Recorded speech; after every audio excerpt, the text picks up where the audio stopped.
అంటే ఏ ప్రభుత్వానికైనా కానీ ప్రారంభంలో ఒక 6 నెలలు సర్దుకోవడానికి సరిపోతుంది.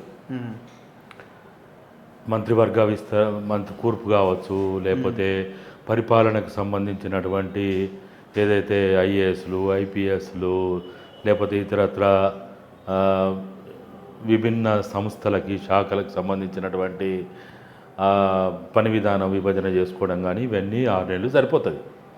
ఈ 6 నెలల కాలం అయిపోయిన తర్వాత నుంచి మనందరం ఇక పాలన పైన దృష్టి పెట్టాలి. ప్రజలు కోరుకున్నది పాలకుల మార్పిడి కాదు, పరిపాలన మార్పు. ఆ పరిపాలనలో మార్పు తీసుకురావడానికి ప్రయత్నాలు జరగాలి. ఎందుకంటే 9.5 సంవత్సరాల పాలన చూసినాం. అయితేనేమో ఫామ్ హౌస్ పాలన, లేకపోతే ప్రగతి భవన్ పాలన. ఇట్లా కాకుండా ప్రజల వేదికగా ఏదైతే మనం ఆశించినామో, కోరుకున్నామో, భావించినామో, అభిప్రాయపడ్డామో ఆ దిశగా అడుగులు వేయాలి. మాటలు చెప్తే కొంతకాలం నడుస్తుంది, ఉమ్, కానీ ఎప్పటికీ అదే మాటలతోటి, మాటల గారడితోటి, అరచేతుల వైకుంఠంతో నడపడం అంటే సాధ్యం కాదు. మనం 6 నెలల నుంచి మనము చాలా హుందాగా, గౌరవంగా వారి పట్ల ఉన్నటువంటి ఒక కన్సర్న్ తోటి, అంటే కాంగ్రెస్ పార్టీ పాలన అంటే అది ఒక రకంగా మనము ఆశించి మనం కోరుకొని తెచ్చుకున్న ప్రభుత్వంగా, అది మన ప్రభుత్వంగా భావించినాం. మన ప్రభుత్వంగా భావించినటువంటి ఆ ప్రభుత్వము 6 నెలలు గడిచిపోయా, 9 నెలలు గడిచిపోయా, ఇంకా ఎప్పటికీ గదే. అయితేనేమో డైవర్షన్ పాలిటిక్స్, లేకపోతే రివెంజ్ పాలిటిక్స్. ఈ డైవర్షన్ రివెంజ్ పాలిటిక్స్ తోటి సంవత్సర కాలం గడిచిన తర్వాత లేకపోతే ఢిల్లీకి పరుగులు ఎత్తడం, ఢిల్లీ పేరుతోటి కాలయాపన జరగడం, ఇంతకు తప్ప లేకపోతే ఇంకా చంద్రబాబు ఏజెండాని అమలు చేయడానికి, ఆంధ్ర దోపిడీ వర్గాల పాలకుల యొక్క ఏజెండాని అమలు చేయడానికి తప్ప ఇంతకు మించి ఏ ఒక్కటి కూడా ఒక్క విషయంలో ఇప్పుడు ఎవ్వరం కూడా మనము వాళ్ళ 6 గ్యారెంటీలు కావచ్చు, వాళ్ళ డిక్లరేషన్లు కావచ్చు, ఒక సంవత్సర కాలంలో పూర్తి చేయమని ఎవడు అడుగుతలేడు. మనకు తెలియదా? మనం అంత పిచ్చోలమా, మూర్ఖులమా? బడ్జెట్ ఏమున్నది, అప్పులు ఎట్లయినాయి, ఆ అప్పులకి నెలవారీ వచ్చే ఆదాయం నుంచి ఎంత ఇన్స్టాల్మెంట్స్ కట్టాల్సి వస్తుంది, మనం అందరం తెలిసిన విషయమే కదా. వాటన్నిటి గురించి మనకు ఎక్కువగా మనమేమి ఆశిస్తలేము, వాళ్ళ మీద మనం ఒత్తిడి కూడా తీసుకొస్తలేము. కానీ మా అందరికీ ఎక్కువ బాధ కలిగింది ఏంటంటే, చంద్రబాబు నాయుడికి రెడ్ కార్పెట్ వేసి ప్రగతి భవన్ వేదికగా ఆయన హైదరాబాదు నడిబొడ్డున, హైదరాబాదు తెలంగాణ ప్రజల గుండెల్లో గుణపాలించినట్టుగా ఎప్పుడైతే అయిందో అప్పటి నుంచి ఆయన మీద అనుమానం మొదలైంది మనకి. ఓకే, అప్పటి వరకు మారేవంతన్నా మా మనిషి అనుకున్నాం. కానీ ఎప్పుడైతే అది జరిగిందో అప్పటి నుంచి ఇక మనము మనం గుడ్డిగా నమ్మొద్దు ఎవరిని. కేసీఆర్ నమ్మే తెలంగాణ విధ్వంసం అయిపోయింది, నాశనం అయిపోయింది. ఇక మళ్ళీ ఈయన నమ్మితే కూడా 3 చెర్ల నీళ్ళు తప్పించి తట్టున్నది అని మనం అభిప్రాయపడి అప్పటి నుంచి మనం కొంత జాగ్రత్తగా చూస్తూ ఉంటే, అప్పటి నుంచి ఇప్పటి వరకు వచ్చేసరికి రోజు రోజుకి అది ఒక రకంగా తెలంగాణ వాదానికి, నినాదానికి, తెలంగాణ ఐడెంటిటీకి ఎక్కడనో ఏదో ప్రమాదం జరగబోతున్నట్టుగా మాకైతే అభిప్రాయం కలుగుతా ఉన్నది. ఐడెంటిటీకి వచ్చిన ప్రమాదం ఏంటని మీరు అనుకుంటున్నారు? ఏ విధాన నిర్ణయము ఆ ఐడెంటిటీని దెబ్బతీస్తున్నది?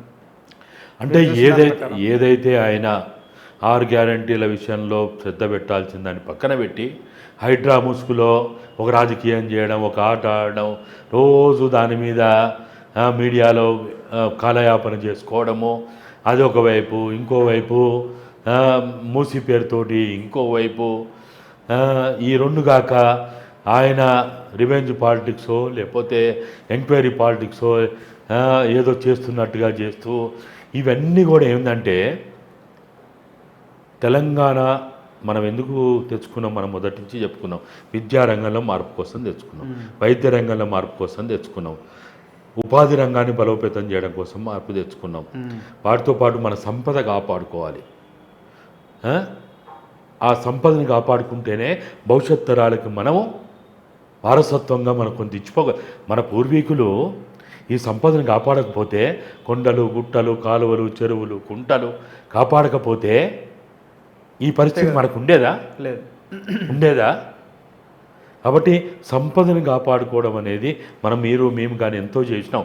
ఇసుక దందాల గురించి కానీ, లేకపోతే భూ దందాల గురించి కానీ, లేకపోతే కొండల గుట్టల దందాల గురించి కానీ, అన్ని రకాల దందాల గురించి మనం ఎంతో మాట్లాడినాం. మానవ సంపద కూడా సంపదే. మానవ సంపదని కాపాడుకోకపోతే మనం ఏం చేసినట్టు? ఇప్పుడు మేము అదే ప్రయత్నం చేస్తున్నామని చెప్తున్నారు కదా. సరే, కొన్ని స్కీమ్స్ అమలు చేసిర్రో చేయలేదో అదొక భాగము. మీరు కూడా దాని గురించి మేము మాట్లాడతలేం పెద్దగా మీరు కూడా చెప్తున్నారు. చాలా హామీలు వాటిని నెరవేర్చాలి అన్న ఆలోచనతో ముందుకెళ్లడంతో పాటు తీసుకునే నిర్ణయాల్లో కూడా ఇప్పుడు మేము ప్రజలకు స్వేచ్ఛనిచ్చినాం, మాట్లాడే స్వేచ్ఛను మేము కల్పించినాం. గతంలో ఆ పరిస్థితి లేకుండా ఇప్పుడు మాకు ఆ పరిస్థితి జనాలకు ఇచ్చినాం అని ఒకటి ప్రధానంగా వాళ్ళు ఫోకస్ చేసుకునే ప్రయత్నం చేస్తున్నారు. కేసీఆర్ ఎవరిని గెలవకపోతుండే, మంత్రులని గెలవకపోతుండే, మంత్రులు జనాన్ని గెలవలేకపోతుండే, అట్లాంటి పరిస్థితులు ఉండే. అందరినీ కలిసేలాగా మేము అవకాశం కల్పిస్తున్నాం. సో ఇట్లా కొన్ని విషయాల్లో క్లారిటీ ఉంది కదా. ఏ ప్రభుత్వమైనా అధికారంలోకి వచ్చినప్పుడు కొన్ని కార్పొరేట్సో పెట్టుబడిదారులో ఈ రకమైన ఒక ఇన్ఫ్లుయెన్స్ అనేది ఉంటుంది కామన్గానే. ఇంతకు మించిన సిచ్యువేషన్ అంటే పరిస్థితి ఏమి మనం మెరుగు చేయగలమన్న ఒక చర్చను కొంతమంది తీసుకొస్తున్నారు. ఇప్పుడు మనం పదే చెప్పేది ఒకటే, మీరు 2000 2000 3000 పెన్షన్ పెంచకున్నా పర్లేదు, లేకపోతే 10,000 రూపాయల రైతు బంధుని రైతు భరోసాగా 15,000 చేయకున్నా పర్లేదు, లేకపోతే ఇంకా అనేక రకాలైనటువంటి 8 రకాల ఏదో గ్యారంటీలో సంక్షేమ పథకాలు అవి ఇతరత్ర ఏదైతే వాటి గురించి ఎవ్వరు కూడా తెలంగాణ ప్రజలు దేహి అని బిచ్చమెత్తుకొని అడిగే ప్రజలు కాదు. దాని గురించి కాదు. తెలంగాణ ప్రజలు కోరుకునేది ఏంది? తెలంగాణ ఉద్యమం ప్రారంభమైంది దేనికి? విద్యారంగంలో సమూలమైన మార్పులు రావాలి. వీళ్ళు వచ్చిన తర్వాత మొట్టమొదటి సంవత్సరం విద్యారంగానికి ఇచ్చిన ప్రాధాన్యత ఏంటిది? ఒక సంవత్సర కాలంలో వీళ్ళు మనం ఏదో 1 నెలలో 2 నెలల్లో 3 నెలలు అంటలేం. 12 మాసాల గడువులో మీరు ఎన్ని స్కూళ్ళు బాగు చేసిండ్రు, ఎన్ని తరగతులు బాగు చేసిండ్రు, ఎన్ని స్కూళ్ళల్లో సౌకర్యాలు మీరు మెరుగు చేసిండ్రు, లేకపోతే మీరు బడ్జెట్ కేటాయింపులో మీరు ఎంత ప్రాధాన్యత ఇచ్చిండ్రు, వీటన్నిటితో పాటు 12 నెలలు గడిచిపోయింది కదా. మీకు అందరికీ తెలుసు, మాకు తెలుసు. మిడ్ డే మీల్ కేంద్రం రాష్ట్రం యొక్క సమిష్టి బడ్జెట్ తోటి నడిచే స్కీమ్ అది. అవును. ఆ మిడ్ డే మీల్కి కేంద్రం నుంచి డబ్బులు వస్తున్నాయి కదా, నెల ఇస్తున్నారు కదా. మరి నెల ఇచ్చే డబ్బులని మీరు మీ డబ్బులను జోడించకున్నా, అంటే రాష్ట్ర ప్రభుత్వ వాటా జోడించకున్నా కానీ ఆ డబ్బులని యథావిధిగా ఇచ్చినా ఒక 4-5 నెలల